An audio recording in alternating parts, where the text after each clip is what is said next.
શું તમારી એક લોન ચાલે છે જે હોમ લોન હોઈ શકે છે અથવા મોર્ગેજ લોન હોઈ શકે છે અને એનામાં તમારે તમારી લોનનો રેટ ઘટાડવો છે, તો તમારે શું કરવું જોઈએ?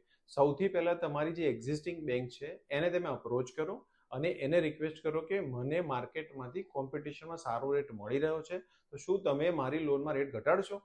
હા, એ જરૂર પ્રયત્ન કરશે, એમના પેરામીટરમાં હશે એટલો રેટ તમને ઘટાડવા માટે કમિટમેન્ટ કરશે.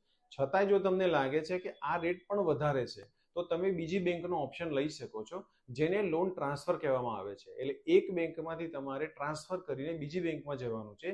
બીજી બેંક તમને સારામાં સારો રેટ બી આપશે, ઓછો ખર્ચ કરાવશે અને જે તમારા ફાયદામાં રહેશે. કેમ કે તમારું વ્યાજ ઓછું થશે, તમારો ઈએમઆઈ ઓછો થશે, એટલે તમને મંથલી બર્ડન પણ ઓછું પડશે. તો આ વાત તમે ધ્યાન રાખજો કે જો તમારે રેટ ઓફ ઇન્ટરેસ્ટ ઘટાડવો છે તો તમારી એક્ઝિસ્ટિંગ બેંકને અપ્રોચ કરો, અને ન થાય તો નવી બેંકમાં અપ્રોચ કરો. Thank you.